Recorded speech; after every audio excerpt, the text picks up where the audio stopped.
So, Dr. Mercola, you get the same intel that I'm receiving. I mean, they admit in the media that thyroid dysfunction's off the charts. Perhaps you can talk about those numbers, but just women everywhere, talk show hosts, you name it, young women. I hear them talking about it, and I see women all over the place. You can see their hair falling out.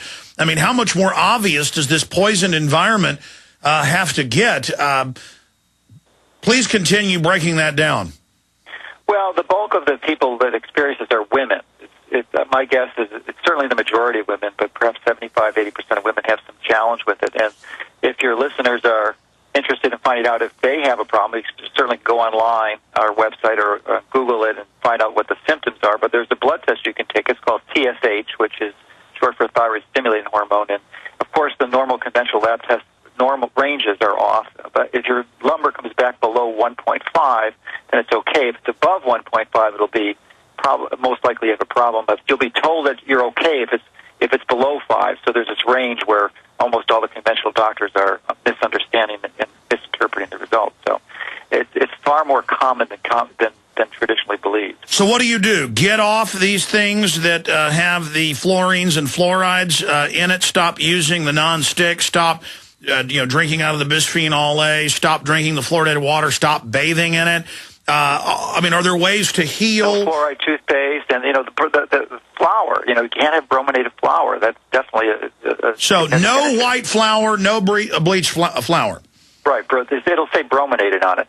So those, you have to stop the assaults to your body. That's one. But then the detoxification can be somewhat of a challenge. And the key thing is if you have serious thyroid issues, most likely you're placed on a synthetic version of thyroid hormone, which is called most commonly Synthroid or Levothyroid. But these are not the best. The best is a natural thyroid hormone, which is called typically Armour thyroid or desiccated thyroid, which will solve the problem and allow you to start a process. Is that the one that's from cows?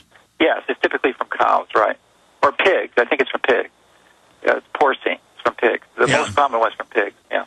I don't know. I just did some research and saw them promoting and selling desiccated cow thyroid, but I'm saying... Yeah, I think that's a better one, but it's somewhat hard to find. Yes, the most Armour thyroid is from pigs.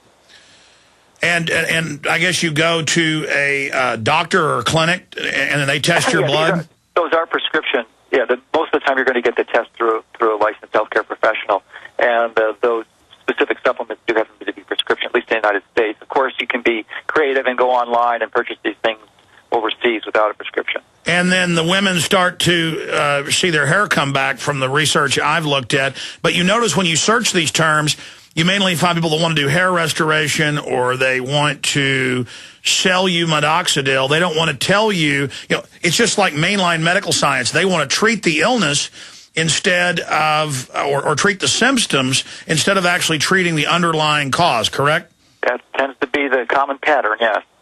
Boy, that is cold-blooded. So for all you women out there wondering why your hair is falling out at age 30, now you know. Are there any other causal things that people can knock out? And from your research, I mean, how much of the women's hair comes back? Well, it's variable. A good percentage of them will. And one of the other components that really is an important element, and really what I believe is the primary cause of obesity in this country, and it's clear and obvious that you walk down any urban area, city and you'll find that 2 out of 3 people are overweight. I mean, it's really massive epidemic that we're in, and it is relatively recent, and I believe is related to the manufacture of fructose from done cheaply when the scientists figured how to do that in the mid-'70s, and it's just pervaded the food supply. So this fructose as a sugar is just absolutely horrendous. Now let's talk about high fructose, because now they're running ads where the smart woman, because they know women buy about 80% of the products, it's always a woman telling a man off or telling another woman off that, oh, it's a conspiracy theory that high fructose is bad. Corn syrup is good for you. But then there's all these mainline studies with the diabetes and what it does to our metabolic systems. Dr. Mercola, break down what the high fructose is doing, why it's different from sugar. Well, sugar or sucrose, which you can get from canes or beets, it used to be the common way that we got sugar in this country, is really similar. There's not a lot of difference between the two because simple sugar is 50% fructose and 50% glucose or dextrose. if you get high fructose corn syrup, it's about the same ratio. There are two differences. One is in high fructose corn syrup, it's a simple sugar and it's dissociated. It's not bonded together with the glucose, so it's absorbed a little more quickly. But the primary reason why it's such a problem is it's so darn cheap, and people, food manufacturers are putting it into everything, so the numbers are going through the roof of what people are consuming. At 1900, Alex, the average person only consumed about 15 grams of fructose, and that was mostly in the forms of fruits, healthy fruits. But now, about 25% of the population is consuming more than 135 grams a day, well more than 10 times what the average person was consuming a mere 100 years ago. So it has significant metabolic problems, and that. So if you have a challenge with this diet, or really any health problem, cancer, high blood pressure, diabetes, high cholesterol, one of the most important things you can do is get off the fructose. And the most common, this is really a shock, and I'm sure many of your listeners realize this, but the most common source of calories in the United States, the most common source is fructose, typically in the form of a soda. So that's a simple thing to eliminate, and once you get that out of your diet, then your health starts moving in the right direction. So you got to hit the basics. That's really essential. Wow. Dr. Joseph-Mercola is our guest, and we're going to tell you more about his website as we talk to him. I want to go to some calls here soon. It's at mercola.com. Take control of your health. Just amazing research and information. More and more mainline studies are having to admit in the U.S. and Europe, as you know, that frequency pollution is a big problem, and that the studies are showing with pregnant women, you name it, it's really causing serious issues with the fetuses. From your wide spectrum research, give us your brief take on frequency pollution.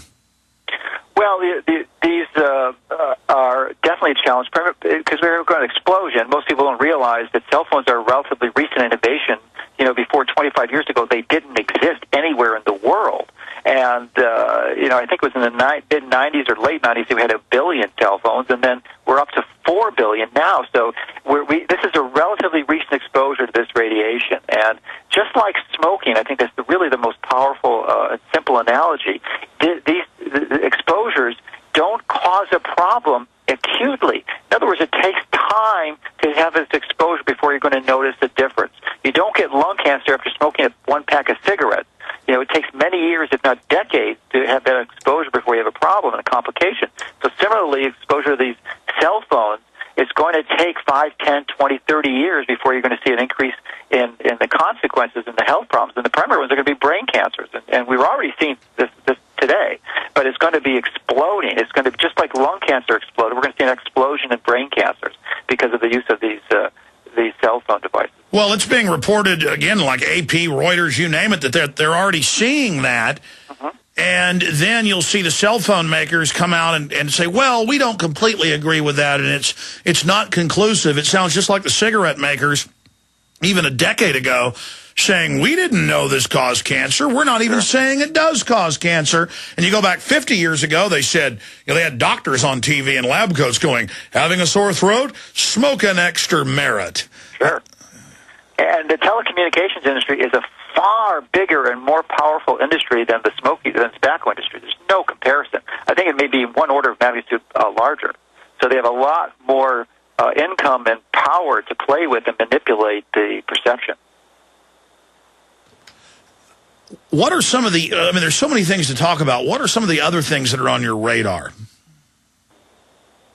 Well, I really believe that the reliance on drugs as a solution for health is a problem. One of the primary issues that we face, and the most significant concern, is that it's becoming progressively more expensive for the drug companies to actually have these drugs approved, and then even once they're approved, then they have to defend lawsuits, typically resulting in billions, if not tens of billions of dollars for the consequences of people taking them. So there's this gradual, because of those two elements, there's this gradual shift towards a model where they're not using drugs anymore. They're going to be using vaccines, which, because of legislation passed 25 years ago, they are exempted from any prosecution, and they're a lot easier to pass. So they're going to manipulate the whole system so that they're actually not voluntary, so that they become mandatory. So there's tens of billions of dollars of profit. There's this gradual shift. There's probably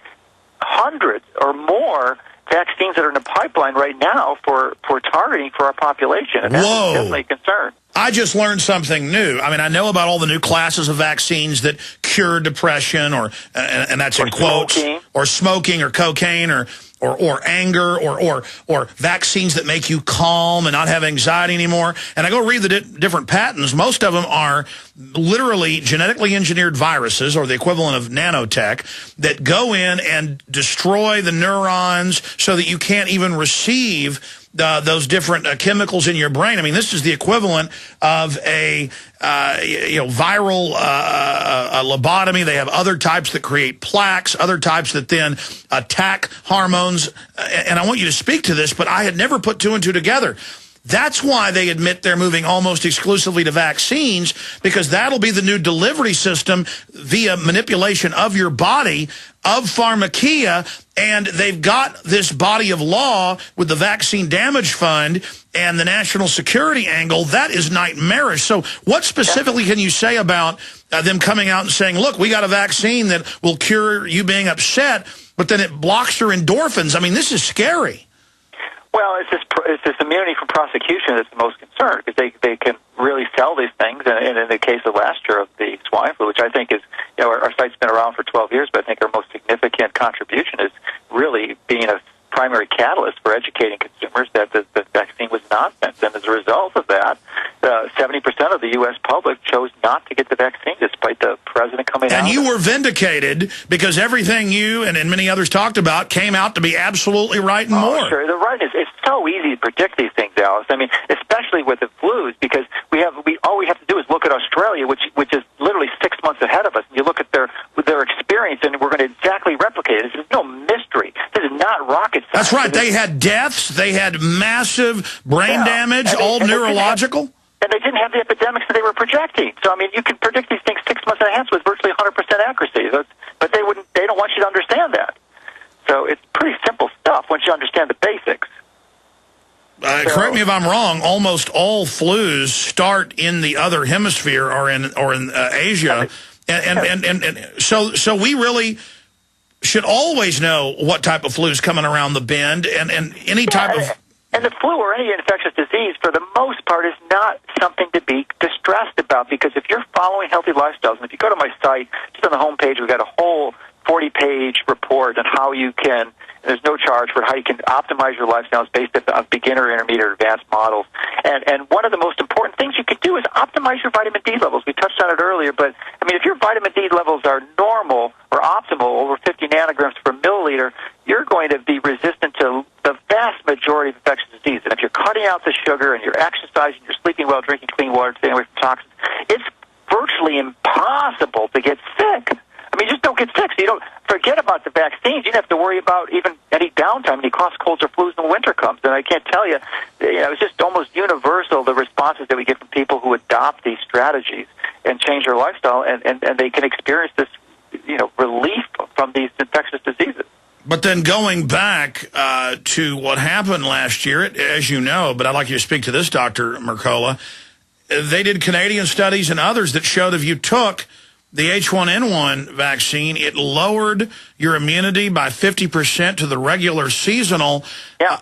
Quantify that from what Dr. Blaylock and others have said here, medical doctors, that basically your body gets overwhelmed, then it doesn't know how to respond to a real threat. You're absolutely correct. If you get the swine flu, the studies have conclusively proven that it actually increases your risk for getting the regular seasonal flu. So what do you think they did in the United States, and I think in most other countries of the world, with the flu vaccine this year? They combined them both, and you don't have a choice. If you get one, you get the other. So it's beyond crazy what they're doing, but it makes perfect sense if you're one of the executives in the drug industry, because you're going to be reaping profits. And